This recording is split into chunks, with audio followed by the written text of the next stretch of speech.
Good afternoon students. आज के video में हम लोग पढ़ेंगे पुष्पी पादपों में जनन। तो सबसे पहले ये 12th क्लास बायोलॉजी का पहला चैप्टर है। इसमें सबसे पहले हम लोग ये जानेंगे कि पुष्पी पादपों में जनन होता कैसे है। ठीक है, तो सबसे पहले हम लोग पढ़ेंगे ये कि जो पुष्प होते हैं उनका अध्ययन क्या कहलाता है। ठीक है, तो पुष्पों का अध्ययन क्या कहलाता है? फ्लोरिकल्चर कहलाता है। पुष्पों का अध्ययन फ्लोरिकल्चर कहलाता है। इसके अंतर्गत हम लोग जो है पढ़ते हैं फूलों के बारे में। अब बात आती है कि पुष्प की संरचना कैसी होती है।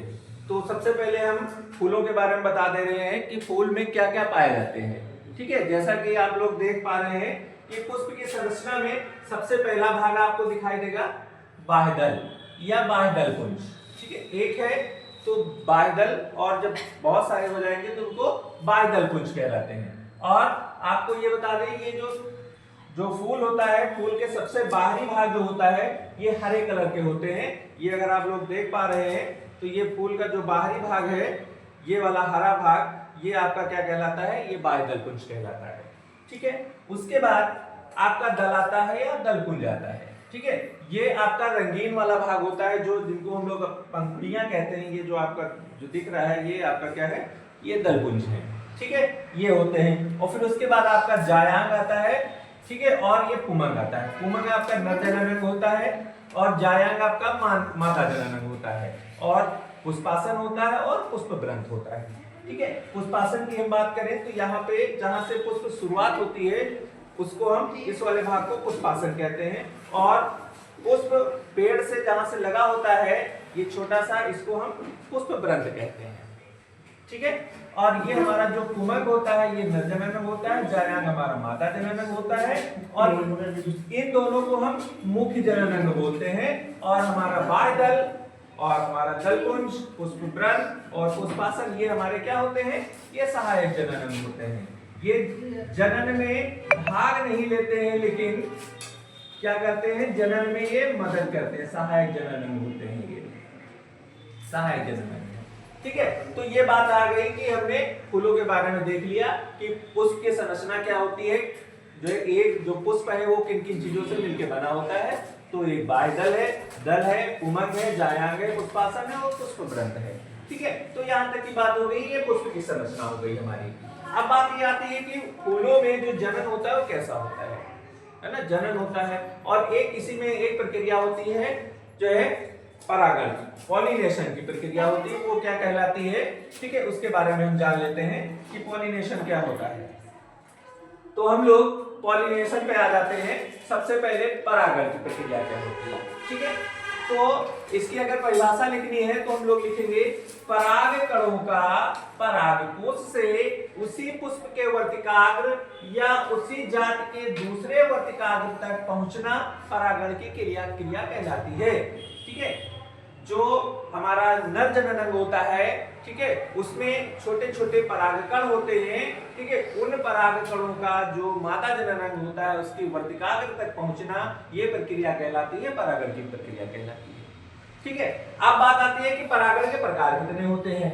ठीक है, तो यहाँ पे आपको सिर्फ दो प्रकार पढ़ने हैं परागण के, एक तो स्वपरागण और दूसरा परपरागण होता है। ठीक है, स्वपरागण की अगर बात करें तो इसमें आती है वह प्रक्रिया जिसमें किसी पुष्प के परागकण उसी पुष्प के वर्तिकाग्र तक पहुंच जाते हैं, तो वो स्वपरागण होता है। स्वपरागण यानी सेल्फ पॉलिनेशन। ठीक है, ये आपका एक पुष्प है, यहाँ पे अगर आप देख पा रहे हैं। ठीक है, एक एक संरचना आपको हम दिखा देंगे अभी। ठीक है, तो इसके जो परागकण हैं, ये परागकण इसी पुष्प के जब वर्तिकाग्र तक पर पहुंचते हैं तो वो कहलाती है प्रक्रिया स्वपरागण की प्रक्रिया कहलाती है। ठीक है, और दूसरी आती है परपरागण। इसमें क्या होता है? जब किसी पुष्प के परागकण किसी दूसरे पौधे के पुष्प के वर्तिकाग्र पर पहुंचते हैं तो इसे क्या कहते हैं? परागण कहलाते हैं। लेकिन जो दूसरा पौधा है, दूसरे पौधे के पुष्प पे पहुंचने का मतलब ये दूसरा पौधा कैसा होना चाहिए? सजातीय पौधा होना चाहिए, उसी जाति का पौधा होना चाहिए।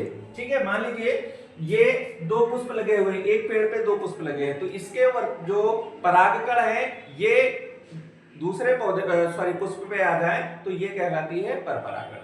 ये सजातीय पौधा है, ये नहीं कि जो है आप ये गेंदा को जो है गुलाब में ले जाकर के जो है पहुंचा दे तो उसको परपरागण नहीं कहेंगे। सजातीय पुष्प होना चाहिए, वहां पे पहुंचने के लिए जब पहुंचती है ये परागण तो उस प्रक्रिया को क्या कहलाते हैं, परपरागण कहलाते हैं। ठीक है, तो ये आपका स्वपरागण हो गया, ये परपरागण हो गया, यहाँ तक की बात हो गई। अब एक एक संरचना आपको हम बता दे रहे हैं, जैसे बाह्य दल, ये हरे वाले हमने आपको बताया था, दल पुंज ये आपको हमने बताए थे ना। ठीक है, अब बात ये आ रही होगी कि वर्तिकाग्र क्या होता है, परागकण क्या कहाँ होते हैं ना, उनकी अगर हम बात करें तो इसमें हम आपको दिखाने की कोशिश कर रहे हैं कि कहाँ पे होते हैं परागकण और कहाँ पे होती है वर्तिका और वर्तिकाग्र। ठीक है, देखिए ये जो आपको दिख रहे हैं ये वाले, ठीक है, यहाँ पे ये परागकण जो है परागकण होते हैं। ठीक है, ये परागकण होते हैं, ये आपका नरजनन होता है और यहीं पे आपकी वर्तिका होती है, बीच में यहाँ पे वर्तिका होती है और यहाँ पे ऊपर वर्तिकाग्र होती है, नीचे वर्तिका होती है। ठीक है, अगर आपका गुड़हल के पुष्प में जो है अच्छे तरीके से वहां पे दिखाई देता है। ठीक है, यहाँ पे पूरी तरह से यहाँ पे नहीं शो हो पा रहा है। ठीक है, तो हम संरचना आपको दिखा के बता दे रहे हैं। ठीक है, जैसे कि ये मान लीजिए कुछ इस तरह की संरचना होती है आपकी, इस तरह की संरचना होती है। ठीक है, तो ये संरचना आपकी वर्तिकाग्र होती है, वर्तिकाग्र होती है। ठीक है, इसके अंदर एक धागे नुमा संरचना होती है। ठीक है, ये संरचना कहलाती है वर्तिका, ये होती है वर्तिका, इसको इंग्लिश में स्टाइल बोलते हैं। ये स्टिग्मा होती है, ये स्टिग्मा होती है। ठीक है, और ये जो फूला हुआ भाग है ये आपका अंडाशय है, फूला हुआ भाग ये अंडाशय है, इसको ओवरी बोलते हैं, ओवरी बोलते हैं। ये वाला भाग जो है ये आपका क्या है, पुष्पासन है, थैलमस, पुष्पासन। ठीक है, ये पुष्पासन है और फिर पुष्पासन के बाद ये आपका जो भाग होता है ये पुष्पब्रंथ कहलाता है, पुष्पब्रंथ कहलाता है। ठीक है, पुष्पब्रंथ कहलाता है। तो जब परागकण, ठीक है, अब परागकण किसी पुष्प के मान लीजिए ये यहाँ पे ये इस तरह से कुछ जो है ये आपके जो है क्या है, यहाँ पे परागकोश है, परागकोश के अंदर ये परागकण भरे हुए हैं, इस तरह से परागकण भरे हुए हैं और ये परागकण किसी न किसी माध्यम से उड़ करके आएंगे, किसी न किसी माध्यम से यहाँ से चल करके यहाँ तक आ जाते हैं वर्तिकाग्र पे। वो माध्यम कुछ भी हो सकता है, जल भी हो सकता है, वायु हो सकता है, जीव जंतु हो सकते हैं, कई माध्यम हो सकते हैं। तो जब यहाँ से परागकण यहाँ तक आए और इस वर्तिकाग्र से चिपक जाते हैं, जब ये चिपक जाते हैं तो इस प्रक्रिया को कहलाती है परागण की क्रिया।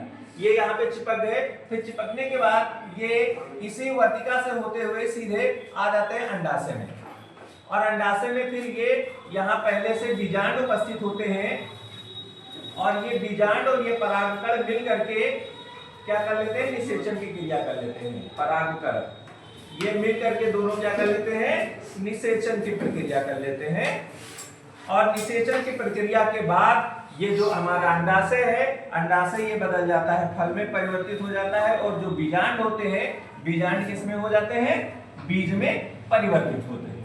ठीक है, तो इस तरह से हम ये देख रहे हैं कि एक पुष्प की संरचना को मैंने जो है आप बताया आपको कि इसमें क्या क्या होते हैं। सबसे पहले ये दल, बाह्य दल, पुमक ये हमने बता दिया, फिर परागण की क्रिया बता दी। ठीक है, क्या होती है, स्वपरागण परपरागण बता दिया। इसके बाद पुष्प की संरचना को मैंने बताया कि इसमें क्या क्या होता है। ये वर्तिकाग्र होती है, ये वर्तिका है, ये यहाँ पे फूला हुआ भाग अंडाशय है। ठीक है, ये पुष्पासन है।